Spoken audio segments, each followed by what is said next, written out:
What's going on, horror fanatics? Welcome to I Shot Him Six Times YouTube horror movie channel. As you know, I'm your host and creator of the channel, Marcus. If you have not done so, shoot this stream of the podcast a like. It definitely helps out with the YouTube algorithm a ton.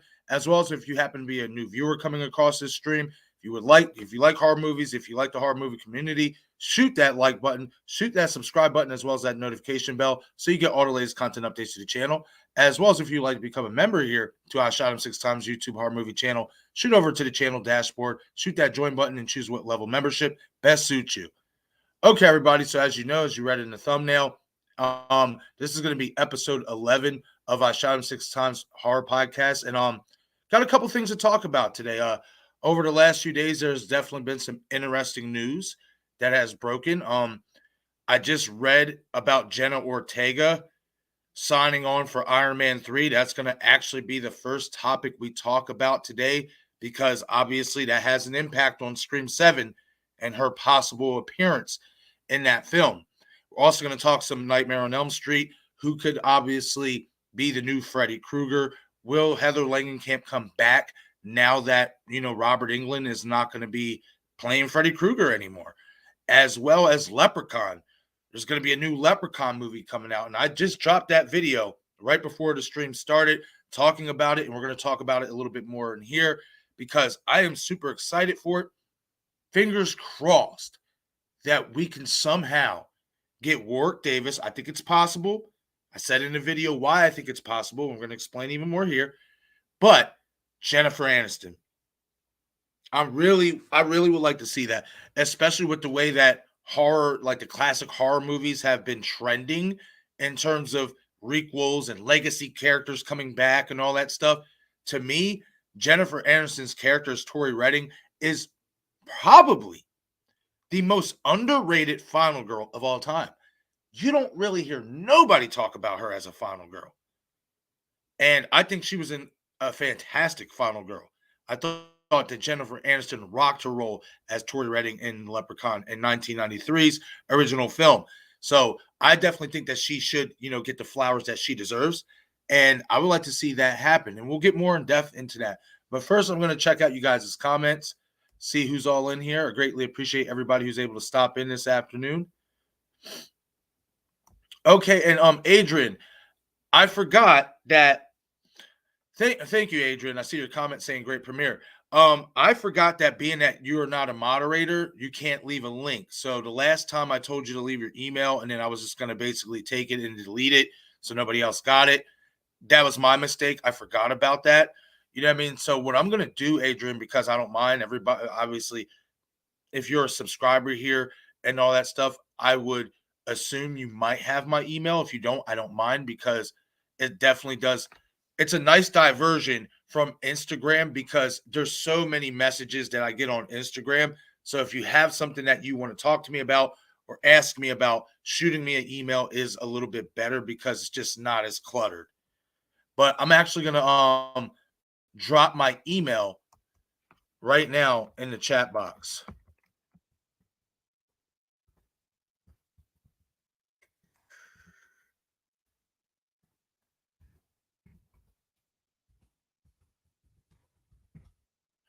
All right, so there you go, Adrian, because I know you said you wanted to shoot me a message about something. I think I said something about maybe coming on the channel and maybe we do something collab on something.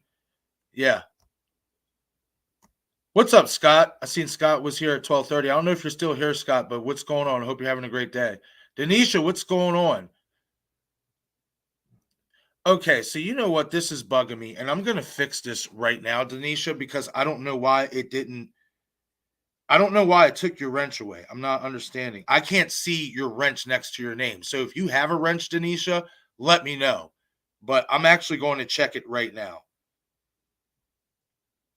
It's bugging me because I know for a fact I made sure every every one of my modulators got an update, got upgraded to the upgraded modulator status. Well, moderator. But you guys know I say modulator. That's just what it is. Okay, so where are we at?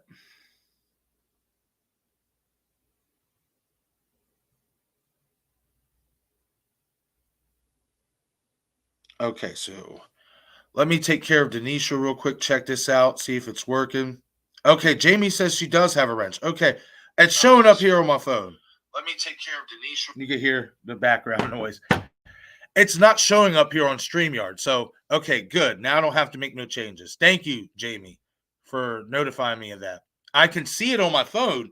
I can't see it in StreamYard for some reason, which before I could. It's weird. StreamYard be acting funky sometimes. And happy Wednesday, all. I see, like I said, Adrian K is in here. My Chunky Jody. What's going on, Gina? One of my Woodsboro level members. What's going on? Cast and crew member here to the YouTube channel. You did. What's your name on Instagram, Adrian? Is it Adrian K? Because if so, I didn't get that message unless it's in the request. If it's in the request, I'll have to check it.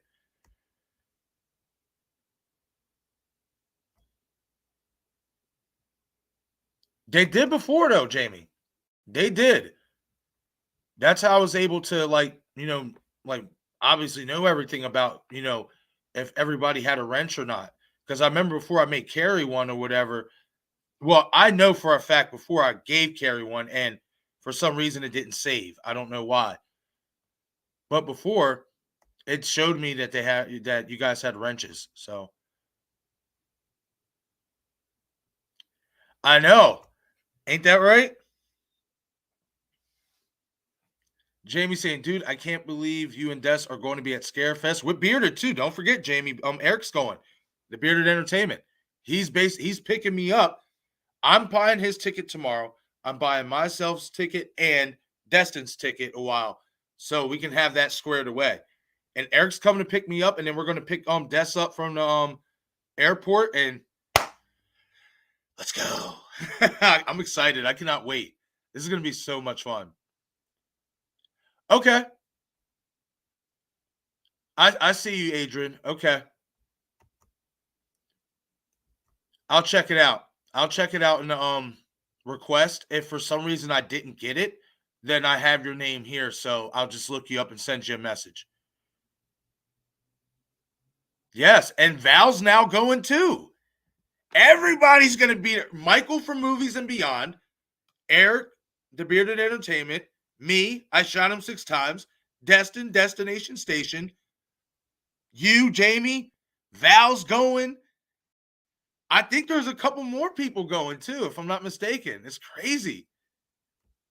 It's going to be like one big family reunion in Kentucky. It's going to be fun. I cannot wait. What's up, Echo? Jumped on me real quick. What's going on, Echo? Oh, yeah, I might hear a little rumble in the jungle. I ain't eating nothing today so far, so definitely after the stream, I'm going to be trotting for a cheeseburger or something.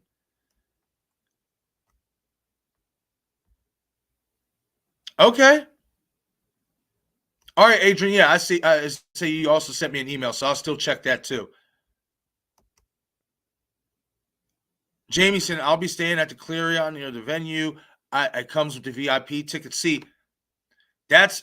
I'm not gonna lie, I did not plan to go to Scarefest.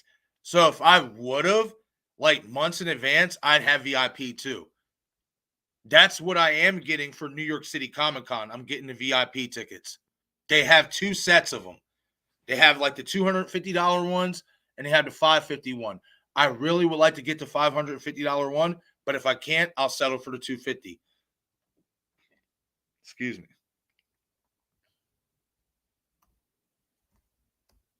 It's going to be fun. I can't wait. Yeah, we were checking for hotels and we really couldn't find anything within walking distance. So we just decided we were going to, grab one that's like maybe 5-10 minutes away driving distance and just maybe Uber over or something like that.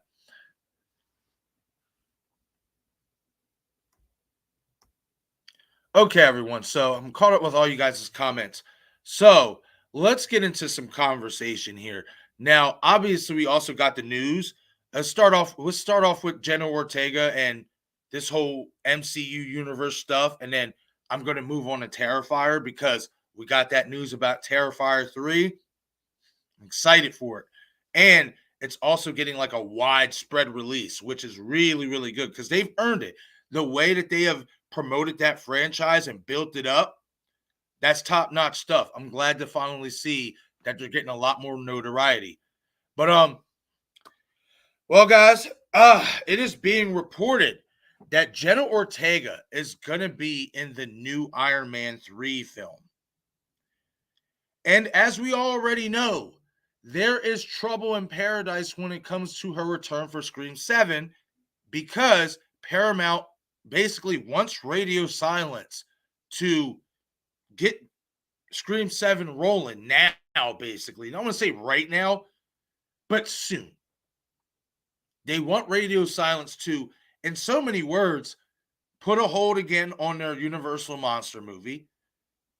And they want another Scream film because of the success of Scream 6 and Scream 5 making the money it did, and now Scream 6 even making even more money and still making money. And as we know, I've talked about it here in a video not too long ago, that they don't know if they're going to wait for Jenna Ortega because she has projects. She has, as we know, Wednesday, she has Beetlejuice 2, and now she is going to be added to the MCU universe. And guys, you know how that can go. She could be stuck doing 2 or 3 films in a row, depending on which she's, how they're going to stretch Iron Man 3 out. Is there going to be a 4? Is there going to be a 5? Whatever. And I don't think it looks too good for her return in Scream 7. I really don't. And I know some of you out there, you're like, oh, and I get it. Some people don't like Jenna Ortega, and you don't have to like her acting. That's your opinion. But some out there say, oh, we don't need her in this film. Yes, you do. You need all of them. You need all of them there. Why build all these characters up the way you did in 6, which was really good? You got us to like them. We already like Jenna Ortega as Tara Carpenter. Most of us. And now we like her even more, along with the other characters. Why break that up? But this is the problems that comes with, being a movie star. And she is a bona fide star now. She's an A-lister. And she's got a lot of projects. I can now understand to a degree why Paramount might not want to wait for her to come back to Scream 7. We don't want to wait till 2026, 2027 for another Scream film. We expect this film to at least be out by 2025. So if Jenna Ortega already has the Wednesday project, Radio Silence and Melissa already have the Universal Monsters movies project, it's not looking good. It's not looking good for Jenna Ortega, and it's not looking good for Radio Silence's return either. And I know because Radio Silence isn't doing Iron Man 3, that has no effect on their scheduling in terms of movie making, but they still have a couple other projects that they want to do before doing Scream 7. And then when one of your stars, arguably, I want to say even arguably, she is the biggest star out of the core 4. Now your biggest star out of the core 4 might not be even in the film. And for me, why her character, Tara, is important, she's important to Samantha Carpenter's story. That bond between the sisters. And which way could their relationship go? Could it go further down the pike in terms of a positive note? Could it take a step back? And the reason why I mentioned about taking a step back is because you see Tara in Scream 6. She's tired of this shit. She's tired of being involved in this shit because of Samantha. So it's kind of like, one side is positive and then the other side is negative. It could go negative. She could turn on Samantha. And I don't mean in terms of just possibly being a ghost face. I just means in terms of the relationship. She might just say, look, I'm done. I'm not dealing with this no more. This is your issue. This is your life. You know what I mean? You have to face this demon, not me. I'm tired of facing it with you. Then, though, also, we got her character with the way she killed Ethan and the way she laughed about doing it, like the pleasure she got in it.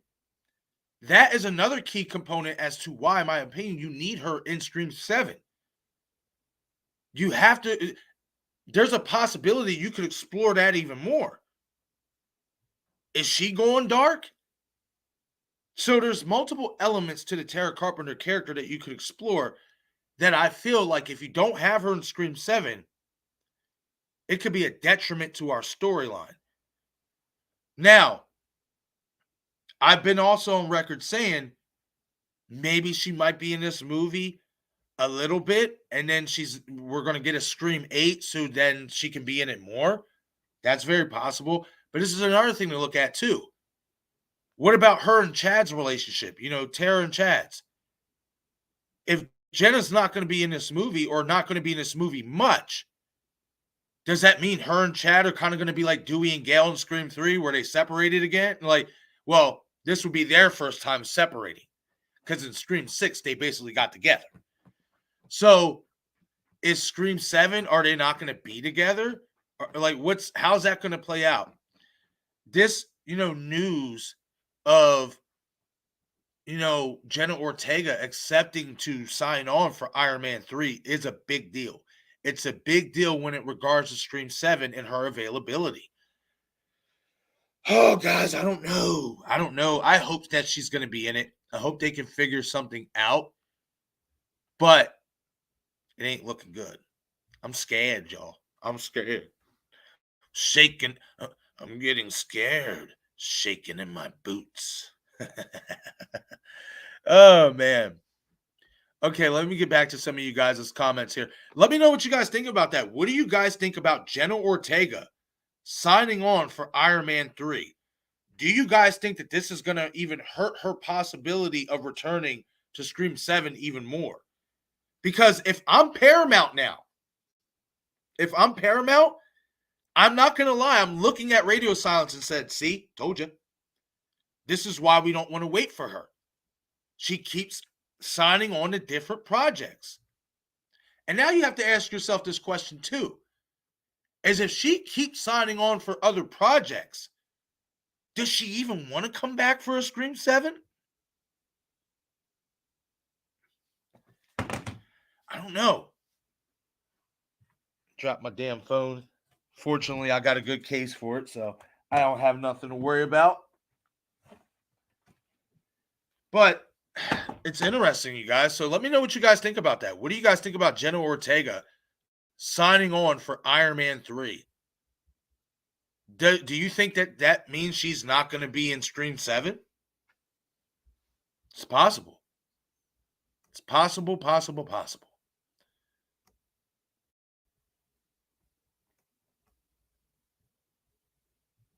Jamie Hart saying, I bought my tickets today. They went on sale. I had that plan since last year. See, that's perfect planning right there. You know what I mean? This was just like an on-the-fly call from me and the guys. Last year, I stayed at Holiday Inn Express. That was close enough to walk. It wasn't a short walk, but it wasn't bad. Okay. Yeah, I personally, I basically walk like everywhere because I don't own a vehicle right now. Never really have. You know what I mean? Because, certain things. And plus, I will not lie to you guys.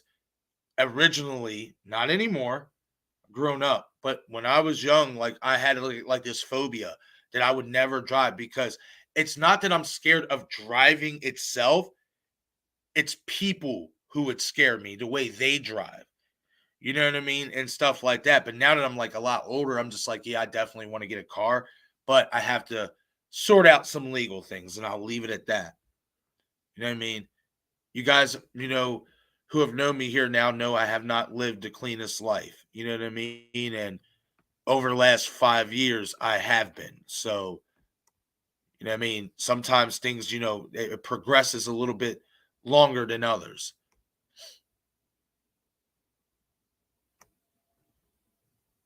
Denise is saying, yeah, this, yeah, yeah. Like I said, it doesn't show me here on StreamYard anymore. I don't know why. It used to. Hey, what's going on, Larry? Larry Warner is saying, "What's up, Marcus? What's going on, Larry? It's good to see you, man. Haven't seen you in a little bit. You're another one I got to get on here on the channel, as well as with Kirsten. I've been thinking about it, and I think we might have something, to do here in at least the next month. I want to do a Killer Clowns rewatch. Yeah, and I want you and Kirsten to definitely be on the channel for that because I mean, I don't know if anybody remembers this, but when I did Killer Clowns watch party last year, it was my first time ever watching it. And shortly thereafter, Larry and Kirsten sent me a physical media copy of Killer Clowns. I have it here on my video, well, my DVD case and stuff. So I would definitely love to get you guys here on the channel and do a Killer Clowns rewatch.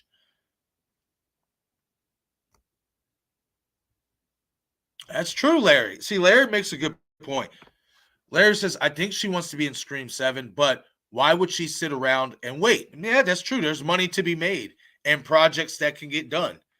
Of course, she's going to sign on for other projects. She is huge right now and needs to capitalize on it to grow her career. That's very, very true. Very true, Larry. I guess I'm thinking about it in the terms of like, I'm pretty sure she knows Paramount don't want to wait for her. So I guess I'm looking at it through that perspective. Like, if she knows this studio doesn't want to wait for her to do Scream 7, they'll go on without her. Maybe that's why she is signing on for other projects. Maybe she's just like, okay, if you're not going to wait for me, I'm just going to keep signing on the dotted line for other stuff that I want to do.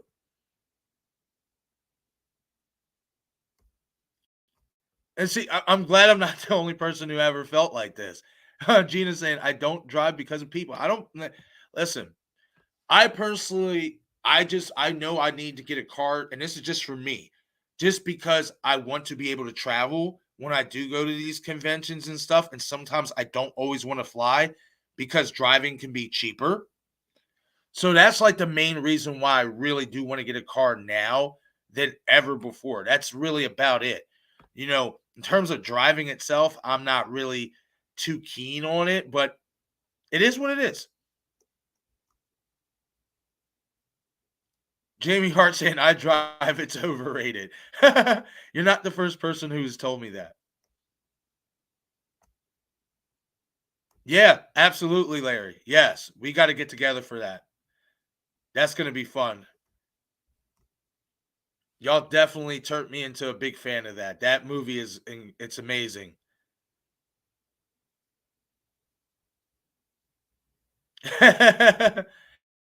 I'm kind of the same way, Gina. That is very true. There's only a few people I'll get in the car with. That's right. That's right, Jamie. Killer Clowns. Woohoo. Yep. Hell yes. Hey, what's going on, Novel Edits? Hope you're having a great day. Saying, I'm Alex. I'm a big fan. Hey, thank you so much. I greatly appreciate that. Glad to have you here. Glad you're a fan of the channel. That makes that I always tell you guys like that. This is why I do it. You know what I mean? This is why I want to keep going. You guys make it happen. Our passion, for this genre just intertwined so perfectly. Oh man. Oh, oh man. Oh man, Jamie. I don't know. I mean, I know this was high school, but now you got me a little shook. Jamie Hart says I was voted biggest threat to pedestrians in high school. That's all I'll say about that. Well, oh man. All I can picture right now is like you in high school, right? And it just reminds me of that scene from The Wedding Singer when he has his limo driver, trying to drive around the cones and doing the drill, and he keeps hitting them. Oh man, classic.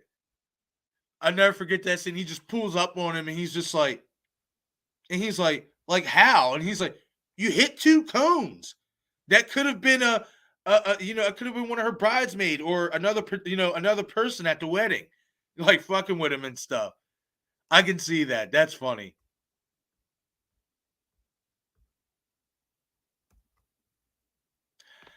I can agree with that, Adrian. I really can.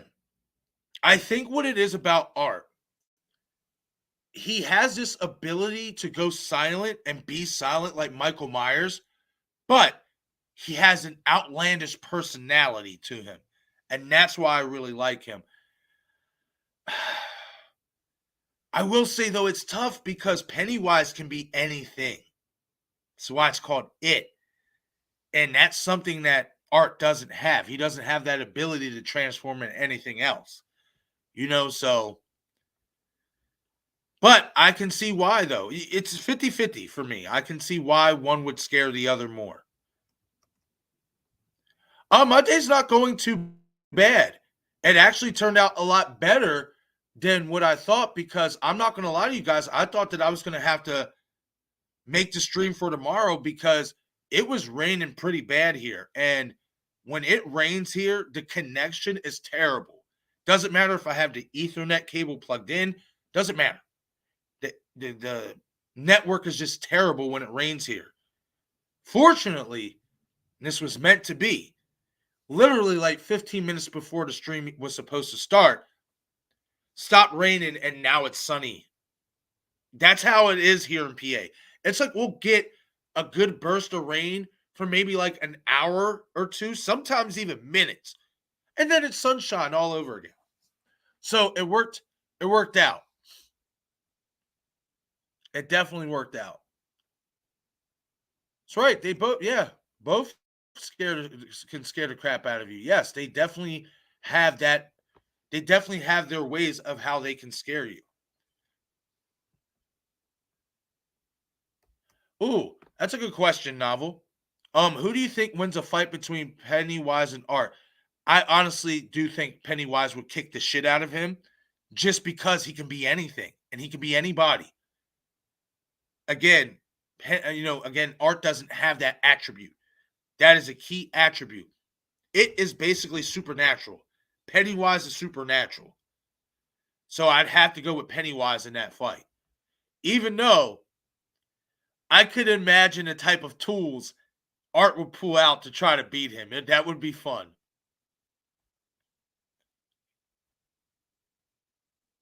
Wait, what? Hold on real quick. Yeah, I don't blame you for that, Adrian, especially because, we had that epidemic going on there a few years ago where people were dressing up as clowns, going and hurting and killing people. So I don't blame you. I don't blame you for being fearful of clowns. Like, because there's literally people out here who dress up like that and take that shit to the extreme. I remember watching this one YouTube video where somebody saw a clown standing in their driveway and they gave him like 15 minutes to leave. They even called out to him and said, "Hey, look, I don't do this stuff. You know what I mean? Like, please leave my property." And that dude stood there. That clown stood there for like 15 minutes just staring at him until dude got out his pistol and the clown went running away and stuff like that. Like, I remember seeing that video. I'm just like, yo, people are crazy with that, man. That's not a good way to go. Okay, Jamie. Oh, Jamie says she lives 15 minutes from the PA line. There's more gray and rainy days than sunny ones for sure. Where exactly do you live? Like in terms of like city or whatever, is it like New York, Jamie? New Jersey? You said right outside of Maryland, maybe? I didn't know you were that close. Yeah, exactly. Right. Right, Jamie. Pennywise isn't really a clown. That's just the form he uses because he feeds on fear, and many are afraid of clowns. He's a shapeshifter from space. That's very, very true. It's a very true assumption. Well, I want to say assumption, but that's basically a fact. Because, like I said, he can be anything. But I love how you worded that, Jamie. Shapeshifter. That's very true.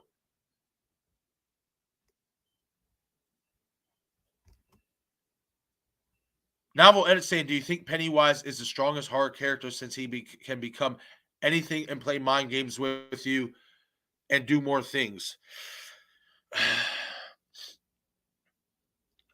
That's a good question. I don't want to say he's the strongest. I don't want to say he's the strongest because much like all of them, you can find a way to beat them. You know what I mean? Like you can find a way to beat Pennywise, which is why I can't say he's the strongest. That's a good question, though. And I can see why you would ask that question. Man, it's tough. But for me, I can't rate him the strongest just based on that he can, shapeshift and all that because he can be beat. And I personally find other horror movie characters far more frightening than him. That's a very good question, Novel. I like that a lot.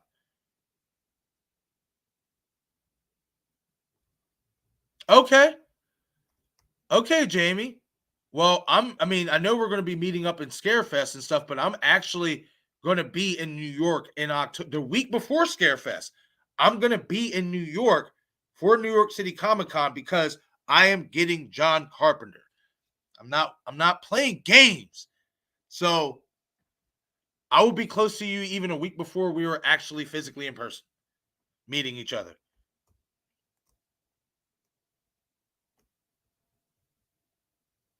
So far,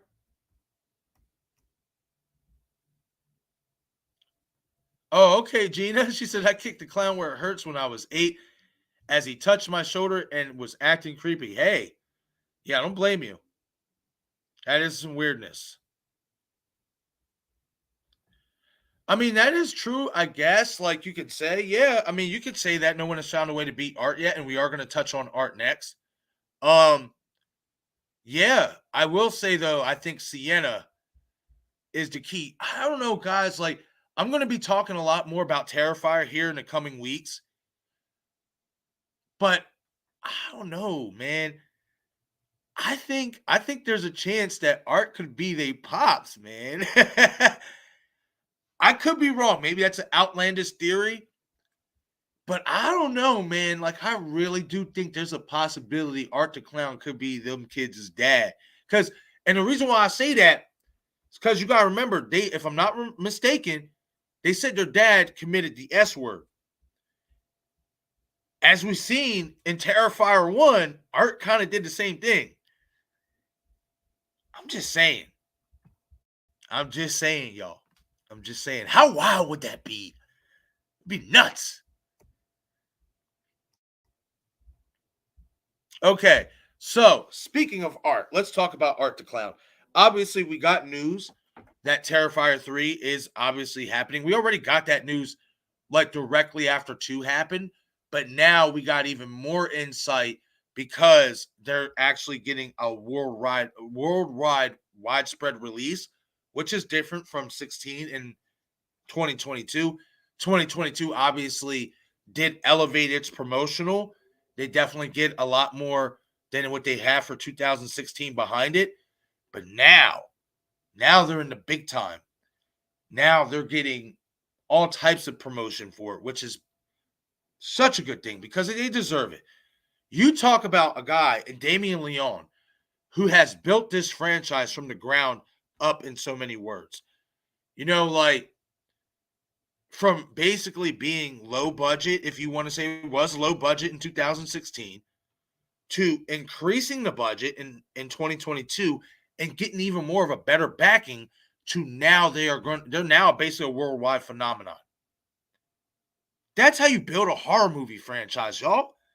You don't see that happen too much anymore, which is why we got all these legacy horror icons making a comeback. Not too many creators know how to build one from the ground up themselves, like Adam Green with Hatchet. That's another underrated franchise. That does deserve a worldwide release. Should have been had it, if you ask me. But much to Adam Green's credit, he didn't want to go in that direction because we know how this can be with studios and all that. he didn't want to take, he didn't want them taken away from his vision. I understand that. And that's not saying that's going to happen with Damien Leone. I don't think that's going to happen at all. If I'm not mistaken, and I could be wrong about this, but he owns his own, studio, his own label. It's how he's been distributing the movies and pushing it. So just because they're getting even more of a backing this time around in a worldwide theatrical release doesn't mean that he's basically going to be going through a big time studio. And if I'm being honest, that's why I like, because I want to get into filmmaking and stuff like that. Me personally, I want to make the movies I'm able to make. I don't want no studio telling me, oh, well, we don't like this and we don't like that, so you got to take it out the movie. No, I want to make my movie. You know what I mean? I want to make my franchise. So I love the way that Damien Leone has built this franchise up. I really do. He's done such a fantastic job. And I do want to look into it a little bit more here. I want to pull it up or whatnot, pull up the article.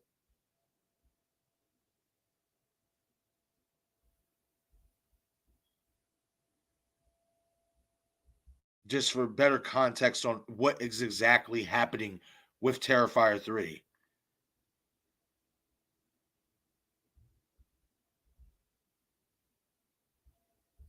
Nice. Okay. So, if you guys are not well aware of the entire article, I'm just going to go through it here real quick. Cineverse acquires North American rights. Director reveals how he's planning to top gory sequel, I Can't Let the Fans Down. Art the Clown is ready to cause more mayhem. Cineverse Corp announced that it has secured North American rights to slasher sequel Terrifier 3 from series writer and director Damien Leone and producer Phil Falcone. The film is scheduled to be a wide theatrical release next year in North America. Oh, shit. See, I'm glad I looked up this article in its full entirety because I only seen it basically like when it broke. You know what I mean? That it was going to be a worldwide spread theatrical release. I didn't get into the full article. That's it. That's fantastic. It's coming out next year, so that's cool. And then it's going to be followed by its exclusive debut on Cineverse's streaming service, Screambox. Nice. Produced for less than $250,000, Terrifier 2 went on to make $15 million at the worldwide box office. It also became a much discussed viral sensation as fans took to social media to share the parts that disgusted them the most. After its theatrical run in Terrifier 2 went on to Screambox and substantially increased subscriptions according to the company. Wow. So Terrifier is going to be coming out in the fall of next year. Probably around Halloween time.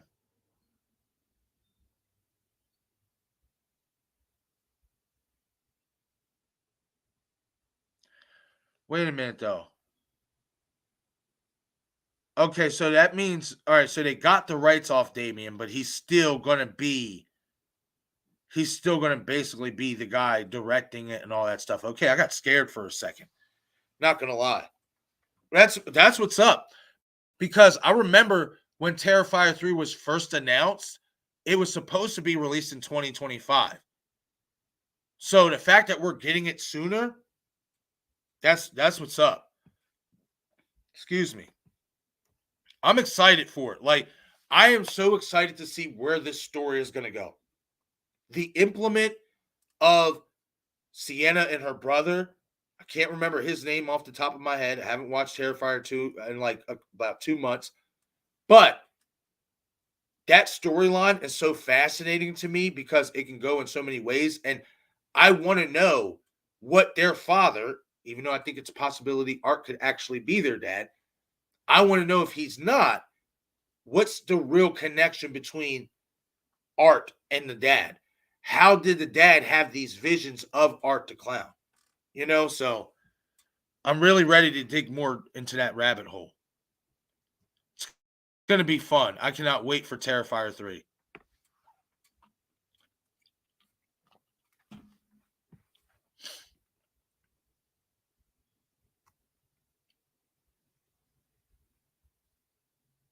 Art the Clown, I think, would be stronger.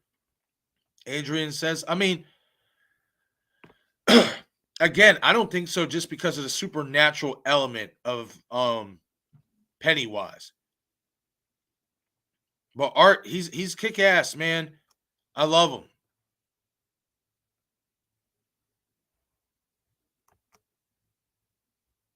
NYC is a 6-hour drive for me. That's the other side of the state. I'd love to visit there someday.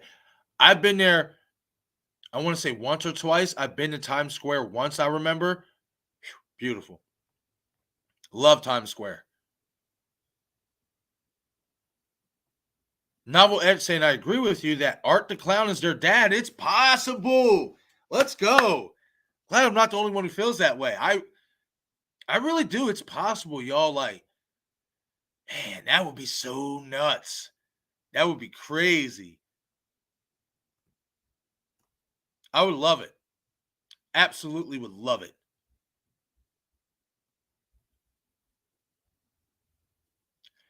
Hey, Jamie, I understand. I understand. I'm actually going to go back in my Terrifier watch party and clip out the reaction to that scene. And you know what scene I'm talking about from Terrifier 2016. Because my reaction was kind of priceless. I did not expect it to get that brutal. Like, I was literally like that. I was like this on the live stream with Bob. When it's coming up, I'm just like watching and I'm just like, bro, is he about to do what I think he's going to do? And Bob just busts out laughing. I'm just like, bro, nah, man. He ain't about to do all that. And he did all that. So I get it. I understand Jamie because Jamie says, I want to like Art, but I can't handle the brutality and the brutalities for brutality's sake. It's hard for me to get past the violence. I understand. Sometimes that level of violence can be too much for some people.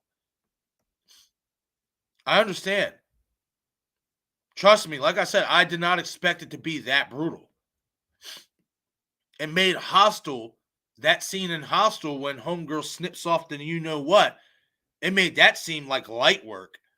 Like that, I remember being a teenager, like basically entering out of my teenage years and entering my early 20s, watching Hostel. This, I want to say it's Hostel 2, if I'm not mistaken. And yeah, when that scene came up, when she went snip, oh man, I thought that was the worst scene I've ever seen in the world. You know, me being a guy. So, but man, I felt for y'all ladies in that scene in Terrifier 2016. That was next level. Oh, sorry if you guys hear that's neighbors running down the stairs from the upstairs apartment.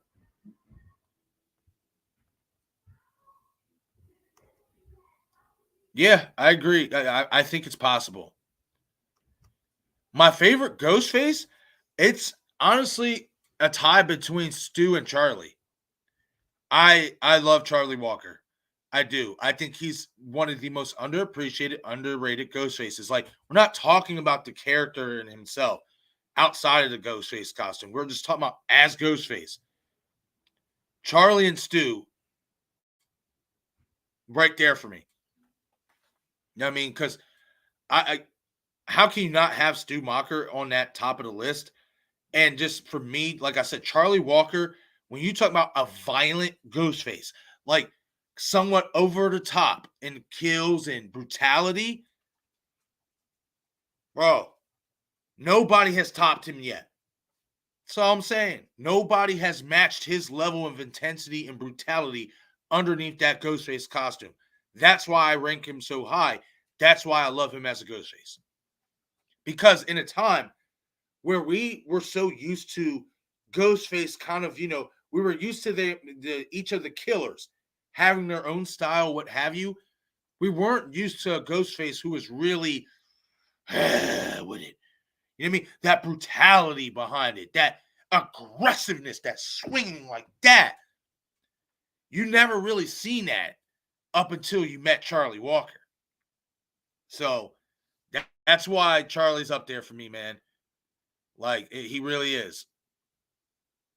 And he's still alive, too, if you haven't known. He's still out there. Dominic St. Clair Studios. What's up, Dom? I'm excited for the new Leprechaun. I like to see Leprechaun in the West. And I'm optimistic for it, but I don't know. Like, I really, really hope that they get Warwick Davis to come back. I really do. I said it in my Leprechaun video that I just dropped before the stream started, that Warwick Davis said in 2018 that the reason why he left horror movies and Leprechaun was because he had kids. It changed his perspective. Having kids at that time, he didn't want, horror movies. He didn't want to be in any horror movies because to set a good example for his kid and for his kids, I should say, which is understandable. But what I think a lot of people, when they read that interview and that article, what they missed is that he said when his son, Harrison, was older, when he was 18, maybe he'd come back and do some horror movies. Harrison is 20 years old. There's a shot. And we're going to get into that next. We're going to talk about that new Leprechaun reboot here in a second. I'm going to go through you guys' comments, and then we're going to touch on that. I want to see who this director is. I didn't see Milk Teeth yet. The title is kind of like, kind of sounds a little, but just because the title sounds a little, doesn't mean the movie's bad. So I want to see what Felipe Vargas has to offer. I've never seen any one of his projects.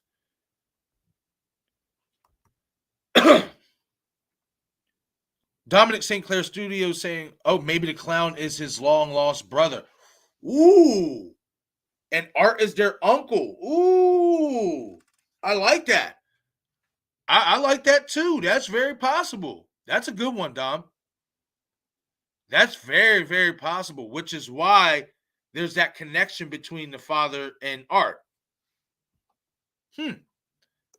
I like it. I can't wait to start talking about some more Terrifier and start going through these theories.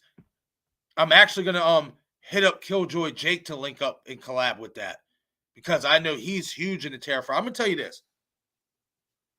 There was 3 people who pushed me into the Terrifier franchise. My mom, because that's her favorite horror icon. Like, he now has exceeded Michael Myers and everybody else for her. Like, that's her guy. My mom, Killjoy Jake, and Bob from Hunting for Entertainment. Those 3 really was like, yo, you got to watch it. You got to watch it. Watching Jake's videos on Terrifier solidified it for me because I was still teetering when Bob and my mom was telling me to, watch it. You know what I mean? But when I kept seeing Jake's videos, I was like, you know what? It's time to give the old boy Art the Clown a try. And I did, and I absolutely love him. I love Terrifier. It's really good. I know it's really over the top brutal, but I push that to the side for the character and the story they're trying to tell.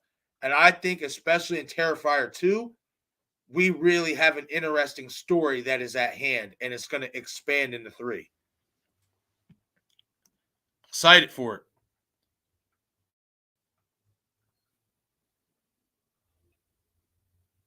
Okay, I'm a little bit behind. Okay, so real quick. So, Dom says if he is the dad, that would be the biggest twist of the horror genre. Possibly. I mean, you can say that, man. That would be nuts. I think it's very possible. My Chunky Jordy, Gina's saying Terrifier isn't for me. I hate mimes more than clowns. And he kind of does that whole mime stuff too. I can tolerate Pennywise because it's a manifestation of fear. Okay. Nothing wrong with that. Terrifier isn't for everybody.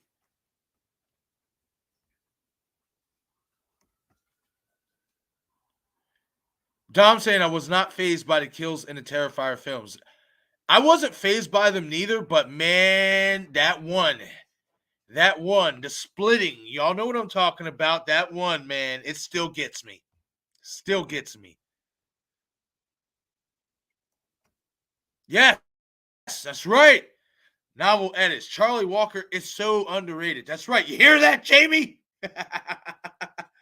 That's right. That's right. That's my boy, man. Like, Charlie is so underrated. He's a really good Ghostface killer. He really is. And again, I say it before, the brilliance of the man to want to record the murders and post them to social media, and that's how you make the movie. That's how you make the remake. Guys, like, people underestimate the man's brilliance so much just because Jill went rogue on him.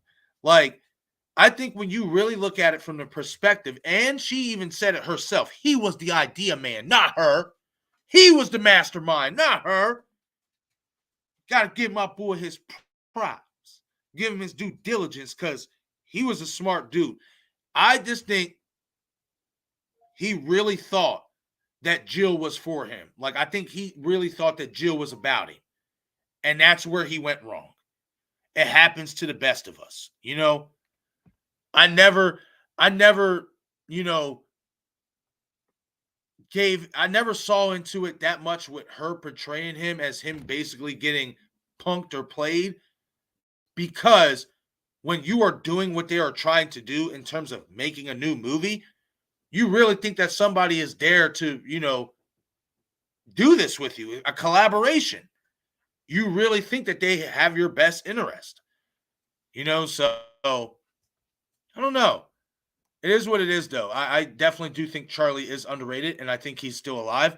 And I think it's going to be revealed in Scream 7 that he is working with Stuart Marker. And I hope for it, and I am championing it, and I'm going to keep doing it until the wheels fall off. I will die on this Charlie Walker hill. Graciously. No problem about it.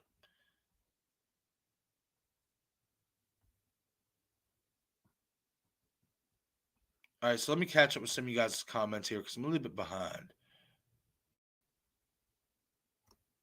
That's right, Jamie. Hey, that's right. That's right, Jamie. That's right. Give him a boy some props. That's right. I know he's a cuck. It's okay. You know what I mean? But Jamie's saying Charlie is the meanest of the Ghostface killers. 100%. Yes, absolutely. Absolutely. And that's why I love him, man, because he just it's that factor. I love that aggressive type of nature every once in a while. I love when somebody, if you're going to be a killer, show that enthusiasm, show that. You know what I mean? I didn't like it when Rob Zombie did it with Michael Myers because I didn't want to hear hand every attack. But for certain ones, especially when it's silent, beautiful. I love it. And that was what really intrigued me about Charlie Walker as a killer, is that when you see him thrusting the knife the way he is, you don't hear a sound. You don't hear no grunt. You don't hear nothing. Love that. Absolutely love it.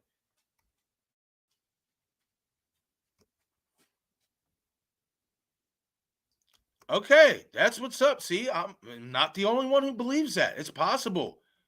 It is very, very possible.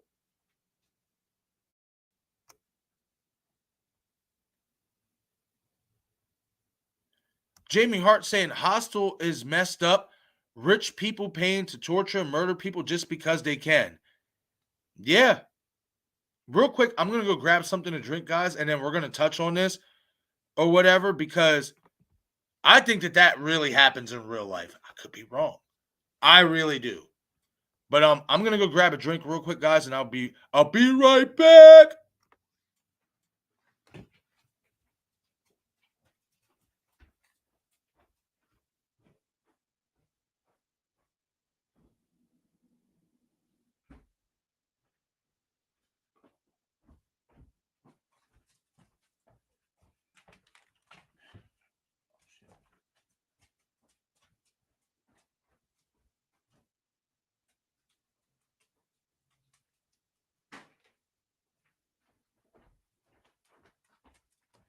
And I know I shouldn't say I'll be right back because the rules say you shouldn't say that, but hey, we all do it, so it's okay. Ooh, what? Okay, come on, camera. There we go. There we go. Back again. Back again. Back again.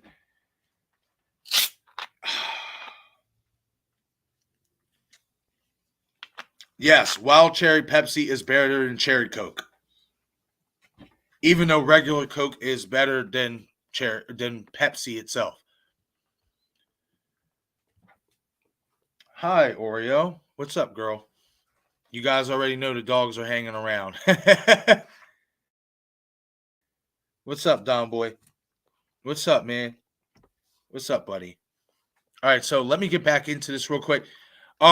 Yeah, Jamie saying hospitals messed up rich people paying for torture and murder. Yeah, I actually think they really do that in some of them places. I really do. You have like them torture concentration camps type stuff where people pay to have that happen. I really do. I think it's possible. And that's sick. That's messed up. But there, as we know, we just have some really sick people out here. Not everybody is, commonsensical or even killed. Sometimes we have people who have really deranged minds, and it's sad. Oreo baby, watch out! You messing up. You messing up the camera. What's up, Rosie?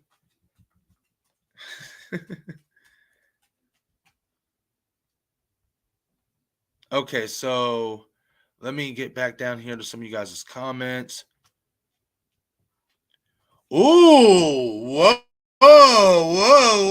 whoa. Adrian K coming in hot, saying Charlie Walker is the best Ghostface. Stu Macher is second. Hey, I'm not against that. The only reason why the only reason why I would rank Stu Macher higher is because he does have better character over Charlie. He has more of a personality. He does. But if he is revealed in Scream 7 as a mastermind, even if Charlie is working with him, and this is why some people put Jill above Charlie, mastermind points, them being the leader, if you will. So that's why I would put Stu ahead of Charlie. I don't think Charlie is much of a leader himself. That's just my personal opinion, and that's why I couldn't rank him number one. You know what I mean? In my rankings, I actually have Charlie ranked as the number 5 best Ghostface in the entire franchise. And even though he's my favorite, I am very aware that there are killers who are, especially in terms of a mastermind, that does count. That counts for something. That have to jump on Charlie a little bit. But in terms of being the most brutal, aggressive Ghostface, he has them topped. All of them. Okay, so now we're going to move on to some Leprechaun.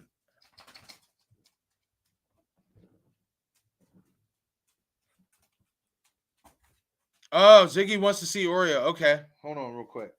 Oreo wants to lay down. She wants me to rub her belly. Come here, baby. You are wanted. And there goes her dad. He's like, well, wait, y'all gonna show me too? Hi, Donald. Oreo, look at the camera, baby. Look at the camera. She like, man, I don't want to. Go ahead, baby. Go ahead. You can go ahead. Don boy, like, shoot, I'm chilling right here, man. I'm chilling with my pops. Yeah, Adrian saying I had a great idea for Scream 7. Okay, so if you want, you can put the idea in the comment section, or you can save it for when we discuss on Instagram when we talk. It's up to you, Adrian. But okay, so let's get into some Leprechaun. Guys, I'm really excited now. I will say this. I'm only going to be going till, I'm about to say, 2:30. So we have like another 19 to 20 minutes here on the stream. It's not going to be a long stream today and stuff. I have other stuff that I do want to get done. in terms of videos and shorts like that. But yeah, so I'll go for like another 19 to 20, I want to say another 20 minutes, around 2:30. I'll wrap it up. But we're gonna talk some Leprechaun, and I'm really excited for it. I'm optimistic that it can be a good film. I did not like Leprechaun Origins with WWE wrestler Hornswoggle, aka, well, his real name is Dylan Postal. I did not like that. I thought that was an atrocity. Leprechaun Returns was. I liked Lyndon Porso portraying Leprechaun. That was the first time we didn't get Warwick Davis. I like Lyndon Porso. He did a good job. Did a good job in the role as Leprechaun. But it just didn't have that Leprechaun feel to it, guys. It didn't have that feel that Warwick Davis brought to Leprechaun and that character. And I didn't like the fact that they decided to do a direct sequel to the original, and we are focusing on Tori Redding's daughter, but they just killed Tori off because she had cancer and all that stuff. We did get Ozzy. Thought it was, cool to see Ozzy, but it just felt flat. It felt rushed. It felt like, okay, we're going to do a direct sequel to the original, but there's no real love behind it. And there was no real fear factor to it. You know what I mean? Like, at least with Leprechaun 93, there was a fear factor to it. Especially with him in the tunnel, or, when he's caressing her leg and then he bites her or scratches her or whatever. Stuff like that. Moments like that.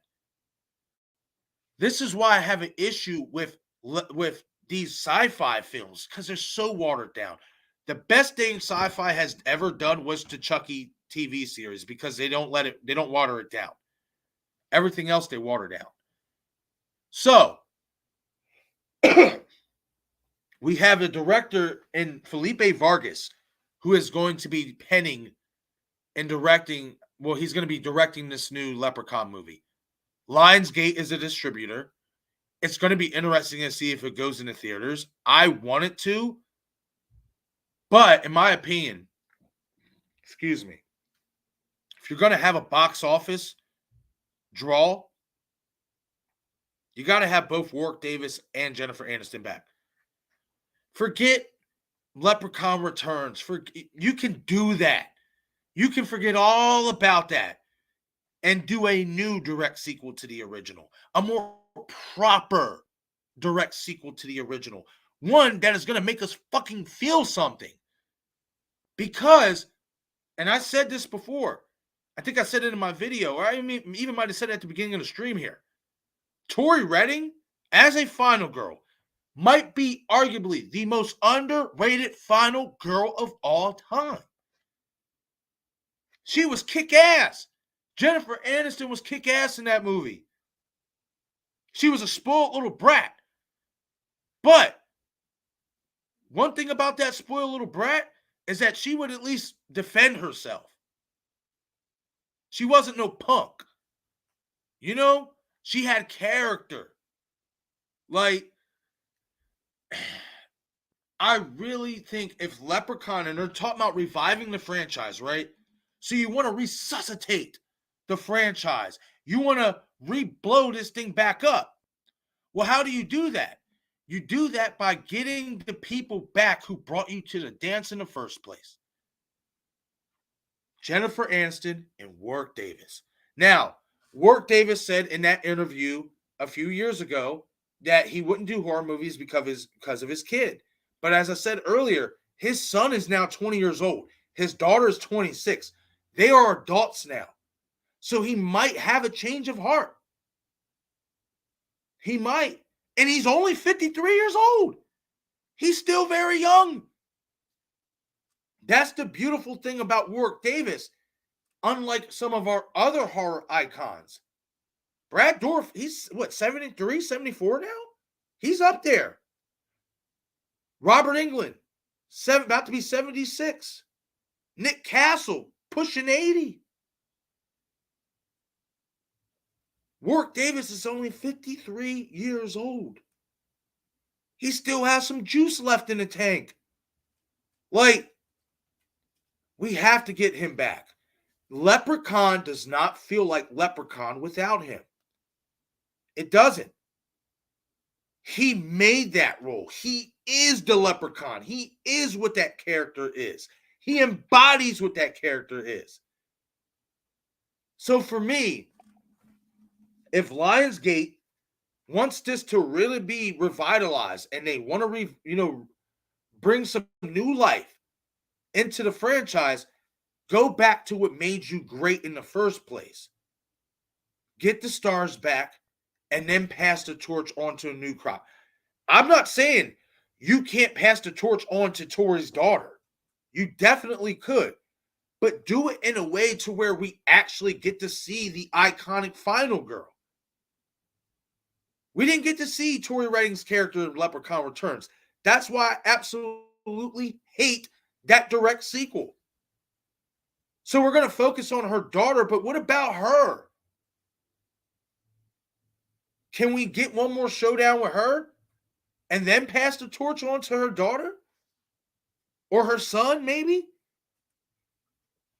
I would like to see them completely redo what they tried to do in Leprechaun Returns. In so many words is what I'm saying.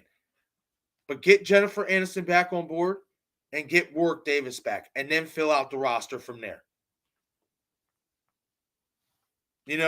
I'm excited for it though. Listen, anytime you get one of these old school horror franchises that you grew up on, I'd like to think even if you're 50-50 on how well or how bad it's going to go, you still have a level of excitement because that's what you grew up on. That's what you know. That's what you know, especially in October. Leprechaun Fest, Halloween Fest, you know what I mean? Marathons. This is what we know. So I'm excited. I hope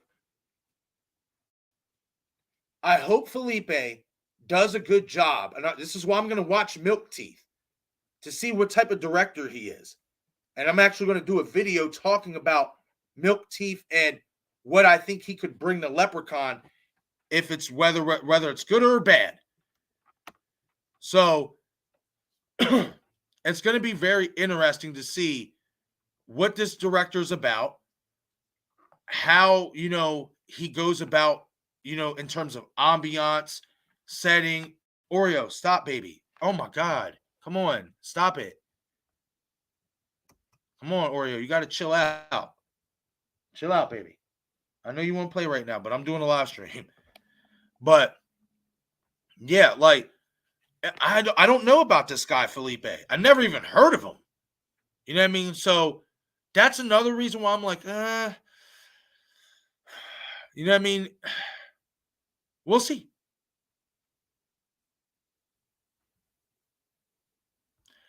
Yeah, see, and I'm going to get to you guys' comments here. I will say this. You throw the bag at Jennifer Aniston, she'll do it. They all say that. Listen, I'm going to pull the comment up right now. Because Jamie says, and I get it because I've seen interviews where she has shut it down.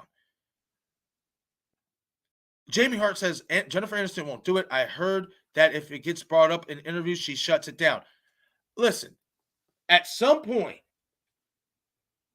we've seen it with Jamie Lee Curtis. She didn't want to come back to the Halloween franchise. What happened? They threw a considerable amount of money in her face. What happened? She came back not once, but twice. I think if you throw a considerable amount of money at Jennifer Aniston to come back, given the current landscape of how well these horror requels, legacy sequels are going and are making money, I think she might be intrigued, not because she wants to do the Leprechaun movie, because she wants the money from it. Now, some would say, well, if she just wants the money from it, we might not get the best performance out of her. I have no doubt that if Jennifer were to come back, she would dedicate 100% to the role.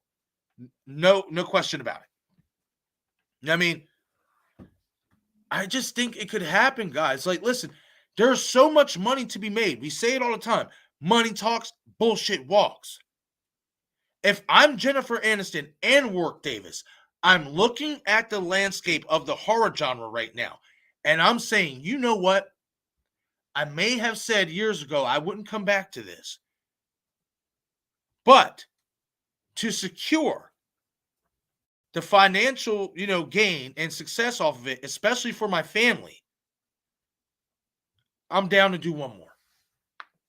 I'm down to do one more, and we're going to make it great, and it's going to be phenomenal.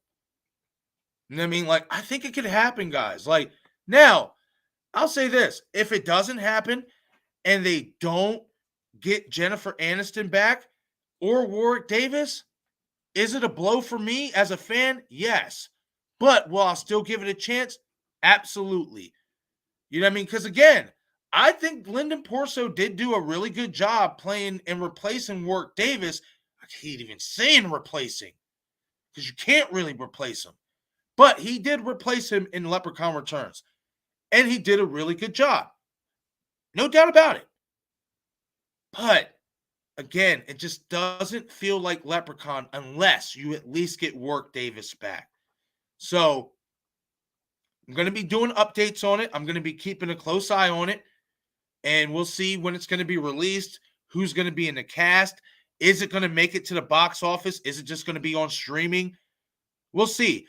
I will say this. If it is going to go straight to streaming, I'm concerned. Because, and it's not to say that stuff that goes straight to streaming is bad. Some stuff is good. But I personally believe if you want the Leprechaun franchise to be noticed again, you have to take it to the big screen. You have to take it through box office and make it a box office draw. That's my opinion. Okay, guys, so I got about 7-8 more minutes here. I'm going to check out you guys' comments, and then, we're going to end up wrapping it up. But I greatly appreciate all you guys hanging out for me, even hanging out with me, even for this short amount of time that I'm going live. It definitely has been a lot of fun. It's always a lot of fun when I get to hang out and talk with you guys, whether it's for an hour and a half, whether it's for 3 hours. If you guys watched Creators Corner last night, me and Katie went 3.5 hours long. We did not plan that at all. We were only planning to go for like an hour, hour and a half.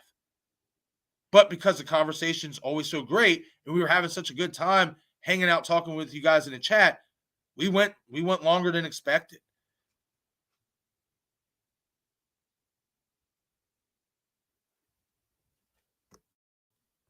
Okay, so Gina says, some people just don't like their horror roots, which started their careers. That's so true. You even seen it with Jamie Lee Curtis. You even seen that with her. And it's a shame. It really is, because I feel like this. Excuse me. That's cool if you went on to prosper in other films and made a lot of money doing so. Don't forget where you came from. Don't forget the fans that honestly made all these other projects possible, which was the horror fandom. Just saying.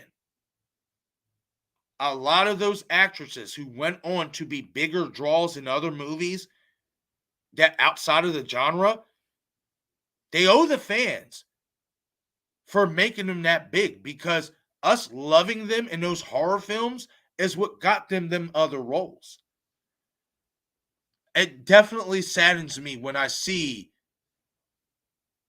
icons who started in horror from acting, who basically got their start in horror, and they don't show no love to the horror genre. That doesn't sit well with me. Doesn't sit well with me at all.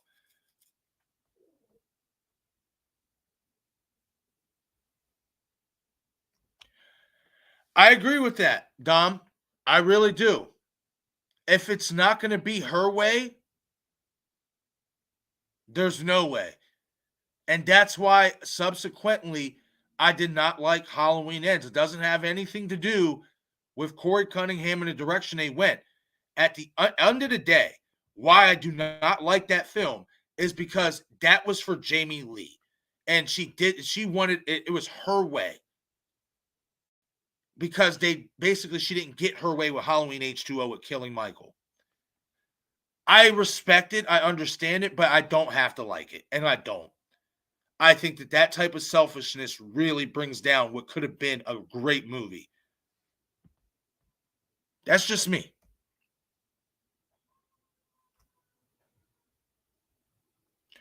That is true. That is a good point to point out, Jamie Hart, which is why I think Jennifer should do it. Cement your legacy. That's just me. That's why I think Jennifer should do it, because she's never going to be on the level of Jamie Lee Curtis in terms of that icon in acting. But she can at least help and cement her legacy, especially in the horror genre, if she were to come back and do one more. Give Marcus one more Leprechaun film. I want to see it happen. Guys, she is such an underrated final girl. I don't know if you guys feel that way, but to me, she is. Nobody talks about her. Nobody talks about how good she did in that film for a film she really didn't want to do. I think she was a fantastic final girl, and I would love to see that final girl get one more crack, get one more movie, and then ride off to the sunset, or you kill her off. Whatever you do. I just would love to see it. What's up, That Sounding Scary? But I do want to read that comment from Jamie real quick. Jamie Lee and Jennifer Aniston have totally different levels of success. Jennifer Aniston is superstar status. Jamie Lee is, but she's not Jennifer Aniston. She won't do it. I'm optimistic, Jamie. It's going to happen. Just like Charlie Walker's alive, Jennifer Aniston's coming back to Leprechaun. Let me stop. Hey, I fully expect it not to happen. But, please, God. I really would like to see it to happen. I really would. Like I said, I'm a big fan of that final girl, of Tori Redding. She is so underrated. She is so mismentioned. And I think that's a travesty. In my opinion, anyway.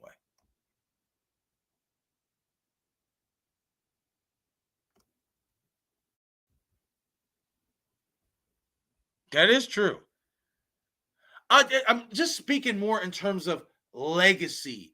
You know what I mean? And listen, you could have enough money for yourself, but your kids, your grandkids, their kids, etc., etc. That's what I mean by that, Jamie. And generational wealth. That's where I'm getting at with that. Just to secure generational wealth even more so than she already has it.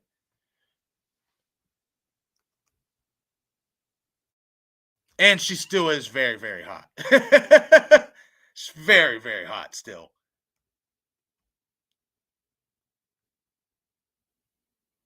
Hey, there's nothing wrong with that, Gina. Gina saying, I don't really rate Jennifer Aniston for some reason.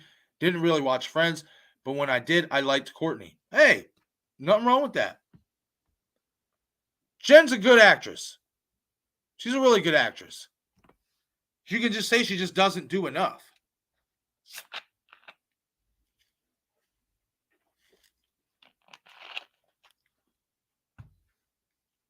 Thank you very much, Adrian. I greatly appreciate that. Definitely, if you haven't already, I am about to wrap up the stream, but if you haven't already, definitely smash that like button. It helps with the YouTube algorithm so that more people can come into the replay, rewatch the stream, leave a comment, all that stuff. Again, thank you so much, Adrian.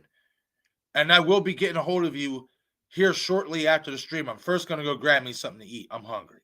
But after that, I'm going to hit you up on Instagram and we'll definitely talk.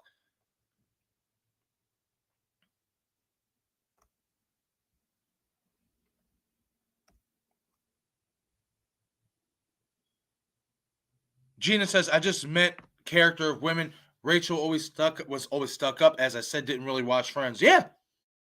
I can see why you feel that way about that character. That's right, Dom. And that's why I love Kevin Bacon, because he's not afraid to come back to his roots, or at least do some psychological thrillers and stuff like that. Like, that's why I have the utmost respect for Kevin Bacon, because he knows where he came from and he ain't afraid to come back to it. He ain't too big for us horror geeks. And he's another one on my list to play Freddy. And real quick, because before I do end the stream, we are going to talk a little bit about some Freddy. You know what I mean? Because I did want to ask you guys, what type of Nightmare on Elm Street Legacy sequel do you want to see? Do you want to see one with Heather Langenkamp? Do you want to see one with Patricia Arquette? Why is nobody talking about that? There's so many ways we can go with Nightmare on Elm Street Legacy sequel. So I'll put this way. I'll extend the stream 10 more minutes so we can get this in, so we can talk a little bit about Freddy. And we'll start it off with this. Who do you guys want to see play Freddy Krueger? I've said it in my video. Kevin Bacon's my number 2. Matthew Lillard is my number 1. Richard Brake is a fantastic dark horse. Let's talk a little bit of Freddy before I shut down the stream, as well as what type of Legacy sequel do you want to see? How about we get both Heather Langenkamp and Patricia Arquette to come back? Maybe we retcon Nancy's death in Dream Warriors. Something. I don't know. But I'm really liking this vibe I'm getting from Patricia Arquette returning to Nightmare on Elm Street. Because I will say this. I am now a little bit scared that Heather might not want to do it if Robert isn't playing Freddy Krueger, which we know he is not. What do you guys think about Freddy Krueger? Who do you guys want to play as Freddy Krueger, as the new Freddy Krueger? And what do you guys want to see play out? Do you want Heather Langenkamp to return? Would you like to see the return of Patricia Arquette? Or both? Worlds collide, baby. Let's go. And real quick, what's up? What's up, two boys in their scary pops? I'm hoping you're having a great afternoon. Saying she once thought that the movie ruined her career. LOL, would she go back to it? I mean, listen. She thought the movie ruined her career, but is her career ruined? And look at the success of the franchise. It spawned so many sequels. Even if you didn't like the sequels. It's an iconic franchise. So, me personally, I think she would go back to it, even if she doesn't like to do horror movies itself. The money is there to make it happen. I think it's a possibility. I think if they threw out the right amount, she'd be like, yep, I'll come back. We'll see. I don't understand why she would think that, though. She did great. The movie did good. It became a success. That baffles me.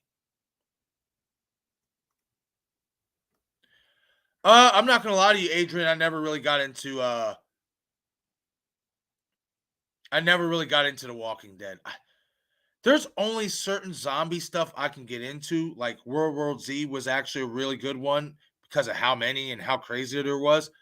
But I've never really been into zombies. Like, they never really scared me. Just never been my thing.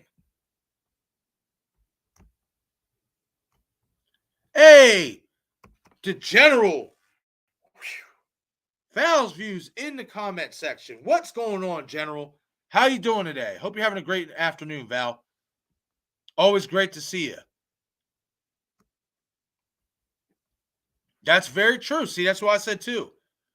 How many times did Jamie Lee say she wasn't coming back? That's very, very true.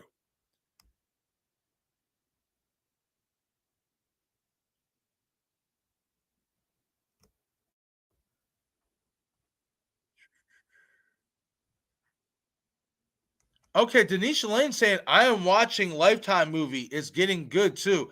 Listen, I said it last night on Katie's stream, on me and Katie's stream for Creators Corner on her channel.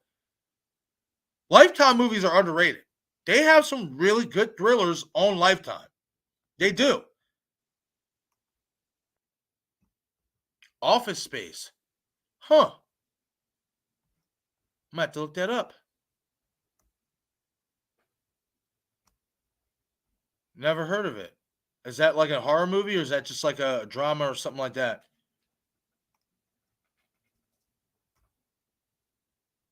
Michael Carver, what's going on? Saying, what up, man? What's going on? I hope you're having a great afternoon. I am about to wrap up the stream here in about 5 minutes. I was supposed to end it about 5 minutes ago, but I extended it so we could talk a little bit about Freddy.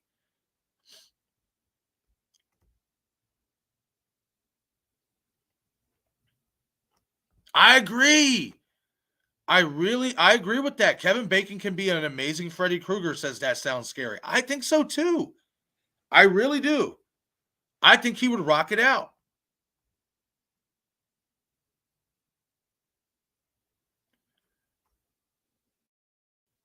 Dominic says, I'm talking about, is she currently showing up in tons of films and shows right now? All right, if you're talking about Jennifer Aniston, not that I know of, not really. Not even Patricia Arquette. Because I see That Sounded Scary said he would like to see a Patricia Arquette legacy sequel from Nightmare on Elm Street. I'm on board with that. Let's go. If we can't get Heather to come back because of the Robert debacle, let's do it. I would love it. I would love it if we got to get both of them back, but I don't know how that could work being that Nancy died in 3, in Dream Warriors. I don't know.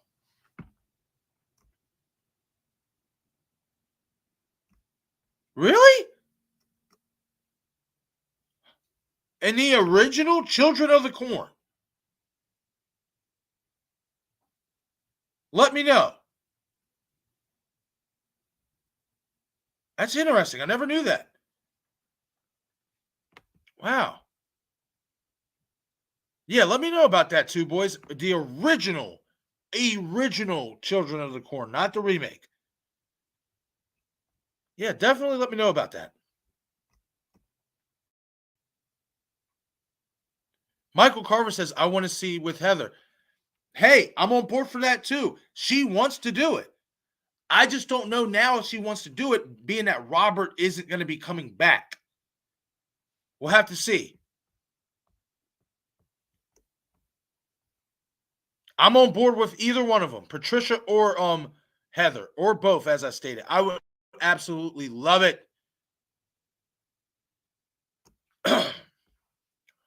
Ooh. This is a first. Johnny Depp to play Freddy Krueger. Whoa. Whoa. Why do I think he would pull that shit off? And it would tie in really, really good, especially if they get Heather to come back because, he was her boyfriend in the original. And now he would be playing Freddy? Ooh. Ooh, I think I'm starting to like the Johnny Depp pick a lot. Ooh. Johnny would kill it. I think he would absolutely kill it as Freddy Krueger too. Wow. Wow. Man. I might have to do a poll for that. See how many people would be down for that. That's a good one. Yeah, Jamie, especially in terms of look, I think Walton Goggins is a good pick as well. He definitely has the look that he could play Freddy Krueger.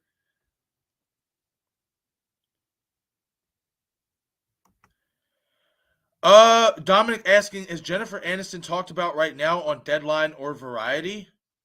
I don't know. Let me look it up. I can see. I haven't heard anything.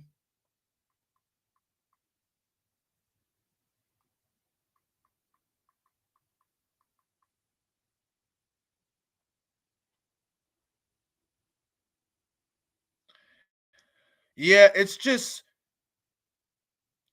about basically her workouts and stuff. Like she just did an interview, I guess, about that and about, meeting somebody, the right person or whatever. That's the only news right now on Jennifer Aniston. No movie news. Hopefully that will change. Hopefully we get announced that she comes back to the Leprechaun franchise. It's a long shot, but I want to see it. Ooh, that's a very really good idea that sounded scary. That is a fantastic idea. Make Nancy's death a dream in Dream Warriors 3, like retcon it. I like that. I like that a lot. Wow, man, we are getting some interesting picks that I have never heard of before for Freddy. Dom saying I'd like to see Jack Quaid play Freddy. I mean, if he's anything like he was at the end of Scream, I'm not against it. Jack Quaid, he's awesome. Man, I like it. I like you guys, some of you guys' picks. This is interesting. Yeah, this is fun. I like that.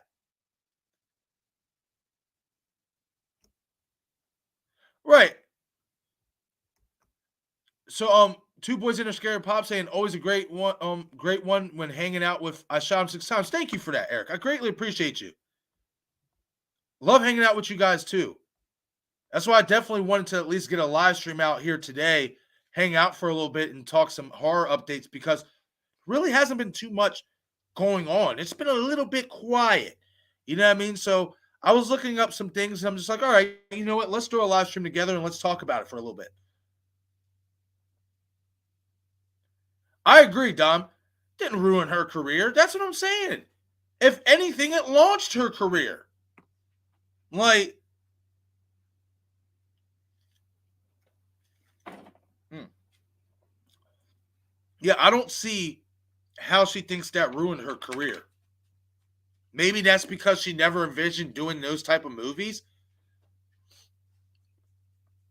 I don't see how you could say that ruined your career when you have fans like myself and others still talking about it to this day, and some actually want to see you come back. Baffled.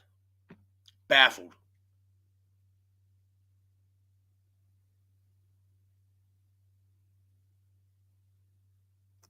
She has one more, Dom. She has one more. I know she is kind of at the tail end of her career, but she's got one more. Give us one more Leprechaun movie, please. Gina saying, I'd like Freddy to be dark, like he was in New Nightmare. You're on my level, Gina. And less comical, as it's not going to be Robert. I'd be happy with Patricia Arquette, also, or Heather Langenkamp returning. Yes, let's go. But I agree with you, Gina. I love Dark Freddy. I love Trenchcoat Freddy. I know some don't. I do. That dude, that's a specimen to be afraid of. Trenchcoat Freddy, stay clear. Like, I don't see how you don't like Trenchcoat Freddy. He looked so much more imposing. He looked meaner. He looked he looked like a badass. Like he really did. And I love Trenchcoat Freddy. Love New Nightmare Freddy. I would love to see that type of darkness too, Gina. I'm on board.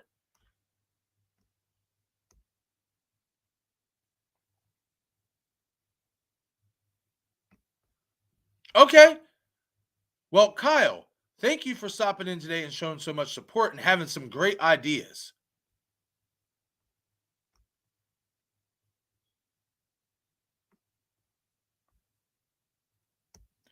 That's a really good question.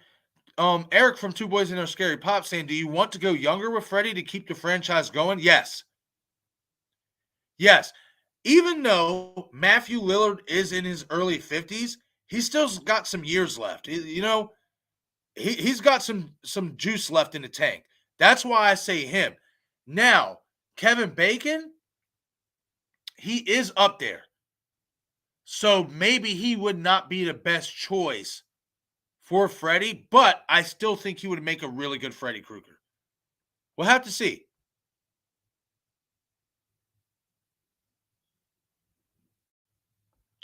Ooh, that's another good idea. Prequel Freddy. We could definitely see a prequel. Maybe before what the Dream Demons come see him. Maybe we do an insight into how he was as a serial killer before then. Possible. Very, very possible.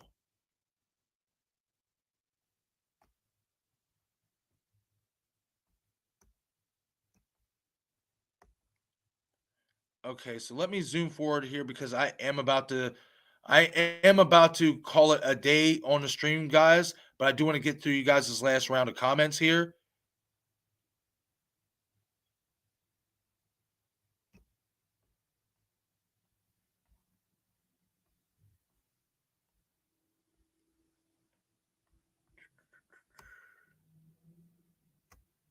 Oh, I don't think you're being too aggressive, Jamie. I've seen some of the comments and stuff. I don't think so.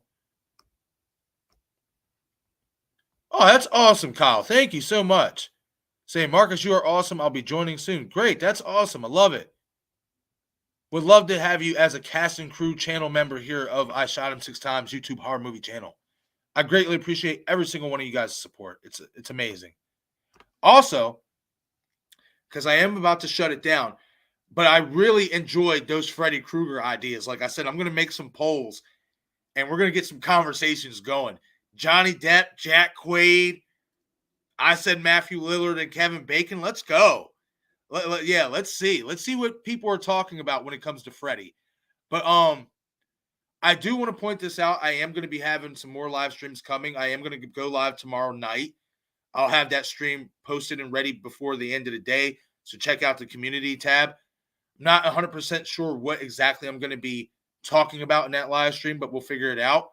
However, definitely stay tuned because I don't know. I might even hit Jamie up and see if we'll talk about Twin Peaks tomorrow because I'm almost done with season 2 of Twin Peaks. I have been binge watching this shit the last few days, and I absolutely love it. So that might be what we talk about. If Jamie's available tomorrow, let me know, Jamie. But if she is, that most likely will be the live stream for tomorrow night. And then I'm also going to have another live stream really early on Friday at like 8 o'clock because I work all day I got to leave the house at 11:30 and I'm not home until 1 a.m. So I'm trying to do a little bit something before I go into work as well. But I definitely did want to plug that Twin Peaks live stream with Jamie in because I don't know if we're going to do it tomorrow. Jamie, again, let me know in the comment section if you are available tomorrow. Because if you are, then I will set that stream up because I'm finishing season 2 today. And then we can definitely talk about it tomorrow night. But Twin Peaks, I definitely was not expecting it to be this good. Like, it's a really good show. And I'm interested to see. Jamie, you also said you played in the fan film, right? Of Twin Peaks? Let me know about that. If so, send me a link on Instagram.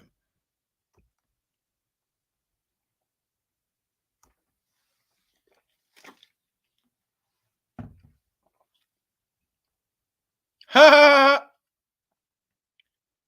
Jamie saying I didn't even remember that she was in Leprechaun until like last year. I always remembered that. Like I said, I think she's an iconic final girl that doesn't get no credit. That's just me. I agree, Kyle. Definitely got to give Freddie a better story than what they gave him in 2009. Whoa, I like this idea. Imagine if Nancy became a dream demon after 3. Ooh, that's dark. I like it. I like it a lot. Okay, so Jamie, I am okay. Yes, let's go. All right, so I just got confirmation from Jamie. It is going down tomorrow night. We are going to be doing a live stream talking about Twin Peaks. I cannot wait to have this conversation with Jamie. She is the one who has been slowly but surely grooming my ass to sit the fuck down and watch this show. And I watched the first episode. I messaged her and I said, I'm not even halfway through and I'm hooked. Completely cleared the first season, the first night. I started, I want to say maybe at like 10 something at night, ended at like 7 something in the morning. I passed out on my own, didn't try to fall asleep. And I've been watching the episodes ever since. So I cannot wait for tomorrow night. I'm definitely going to set that stream up because that's going to be a fun one for me and Jamie. That show, guys, if you have not watched Twin Peaks, you better go watch it. It's good. It's so good.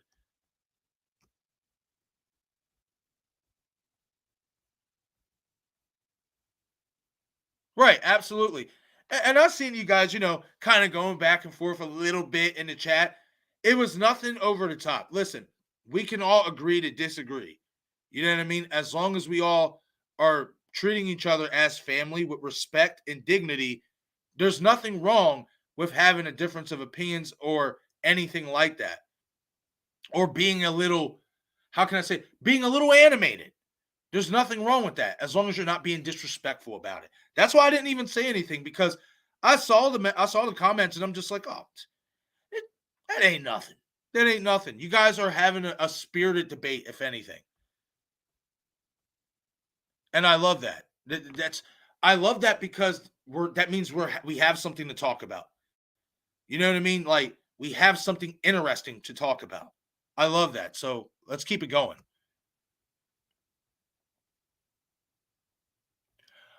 Okay. Yes. Okay. So I know there's a season 3, and I do want to watch that, but I'm going to put that on hold so that we can talk about seasons 1 and 2. I definitely do want to watch 3. So are you in season 4, Jamie? Is there a season 4? Okay, no, I see. Okay. So the fan film. So there's 4 parts of the fan film? Yeah, let me know all this in the comment section, Jamie, before I head out. Because I'm a little bit confused right now.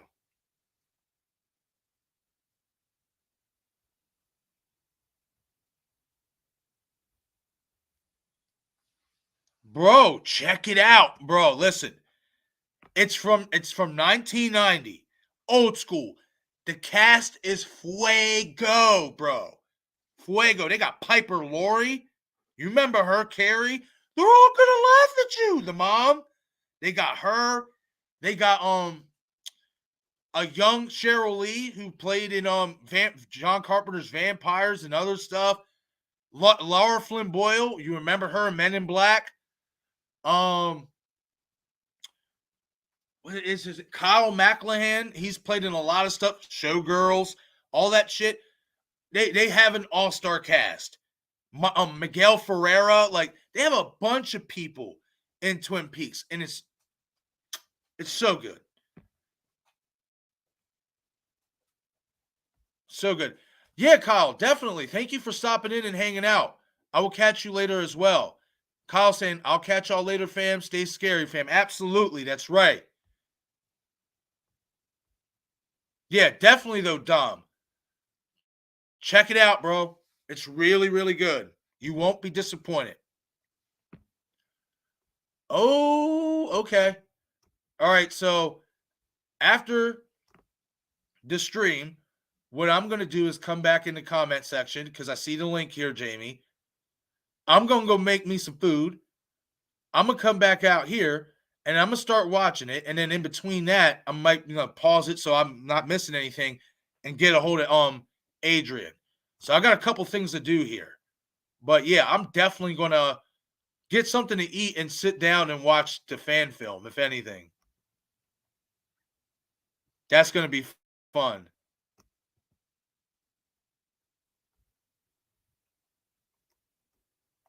Okay, Jamie, I got you. She's saying, no, I'm in part 4 of the fan film. The fan film is watchable 2 ways. In parts of one whole 4-hour film, if you choose to watch it in parts, I'm in part 4. It's just my voice. COVID messed it up. Got you. Got you. Saying I was supposed supposed to have a bigger part.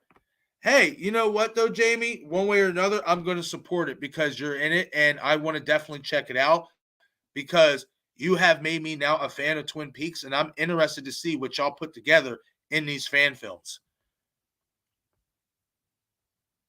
Okay. She says watch the fan film last. Okay. So I'm assuming watch it last because it ties into every part of the TV show. If I'm correct. Okay, so yeah, basically, yep. You won't get it unless you do it in the order. Okay. Say less. One way or another, though, I'm gonna get me some food. But okay, I'll definitely do it in that order, Jamie. So I'm probably gonna end up finishing out Twin Peaks this season 2 today, and then we'll do the live stream talking about seasons 1 and 2 tomorrow, and then after that, I'll start focusing on 3 and then the fan films. But I'm really excited about it. I can't wait to do this live stream tomorrow because you put me onto some shit, damn it. It's really good. I don't know if you guys can tell by the smile on my face, but I really, really like it. It's really good. I love how there's every character is a main character. You have to pay attention to everybody. It's just like Randy said in Stream 96. Everybody's a suspect. That's what I feel watching this show. And I love that because I love paying attention to every character. I love that about it. It's going to be great. Okay, Jamie. She says it ties into every part in the TV show and the 2 films. Okay. Definitely. Yeah, I can't wait to keep going down this rabbit hole. That's right. That's right, Kyle. That's right. Just wait, rabbit hole. That's right. Okay. Jamie's saying you're missing a vital piece without the movies. Okay. So I'm definitely going to go in order because I don't want to miss anything. Okay. See, thank you, Jamie, because I would have watched the season 3 first. I would have watched it first. Okay, so finish season 2, watch the 2 films, then transition into season 3. Got you. Got you.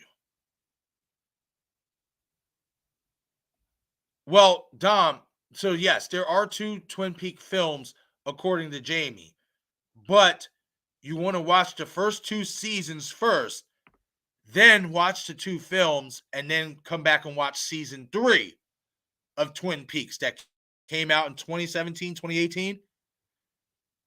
So got it.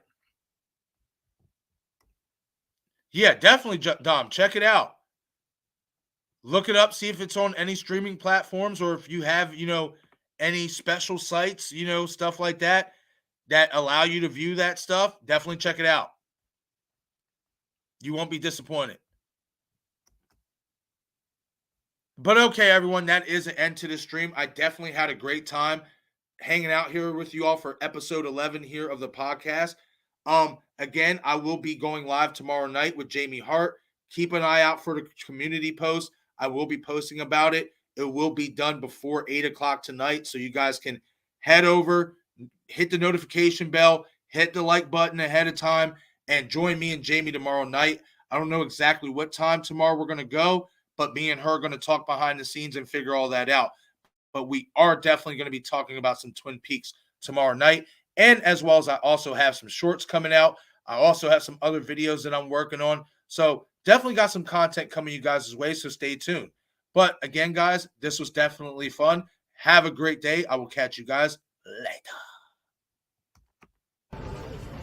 You are now watching I Shot Him 6 Times YouTube horror movie channel. I shot him 6 times.